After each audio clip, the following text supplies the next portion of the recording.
processus qui est mis en place par la Maison des Métallos, d'échange autour d'un certain nombre de questions qui traversent à la fois les œuvres que nous, on a pu commettre et puis à la fois des préoccupations qu'on retrouve dans les lignes éditoriales, j'ai envie de dire, de la Maison des Métallos. Évidemment, quand la Maison des Métallos nous invite, on se dit c'est assez formidable puisqu'il y a cette possibilité-là. Il n'y a presque pas assez de place. Ce désir de porter des œuvres sur un plateau et de les partager avec des spectateurs, que peut-être l'endroit où on voulait s'inscrire n'était pas uniquement lié au théâtre ou aux écritures théâtrales.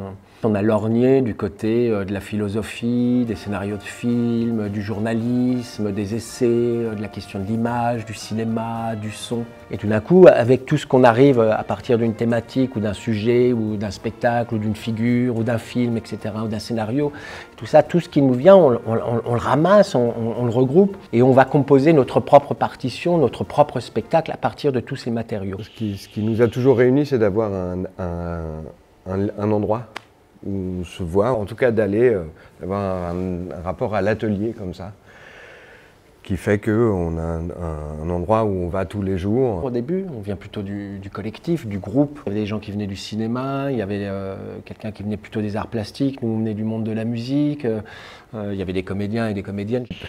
Parler personnellement, j'ai rencontré Mathieu en faisant, moi je faisais des groupes, je fais essentiellement de la musique pour faire des groupes. J'avais aucune expérience d'orchestre et Stéphane nous avait proposé de travailler là en tant que musicien avec des orchestres amateurs, une harmonie municipale, un orchestre de mandoline et une chorale je crois, qui a été invité au Métallos. C'était notre première aventure avec les orchestres, il y a une continuité quoi.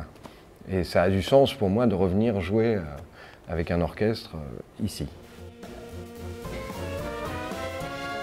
C'est la question du monde politique dans lequel on évolue et plus particulièrement celui du libéralisme dans toute sa splendeur, du néolibéralisme comme on dit. Toutes ces questions-là qui sont inhérentes à la question de l'humanité et de voir s'il n'y a pas d'autres alternatives à ce monde-là. Venez le voir, c'est absolument formidable.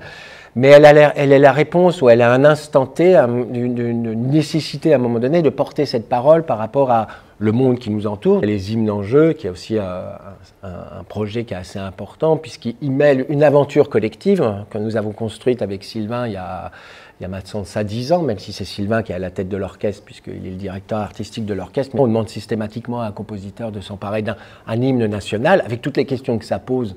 Évidemment, c'est quoi un hymne national, à quoi ça réfère, l'État-nation, quel est notre sentiment d'appartenance ou pas par rapport à cet hymne-là, quelle relation on a avec, qui peut être très ambigu. Cet orchestre, il peut très bien intégrer je sais pas, des gens qui ont fait tout le cursus du conservatoire et puis qui se mettent à faire autre chose dans leur vie et qui ont un saxophone alto qui dort chez eux et que se disent « Ah tiens, cet orchestre permet de revenir y jouer ». Les JO, c'est aussi, ce qui est beau, c'est les aventures au long cours. Il y a effectivement cette aventure qui se construit et elle se construit sur 4 ans.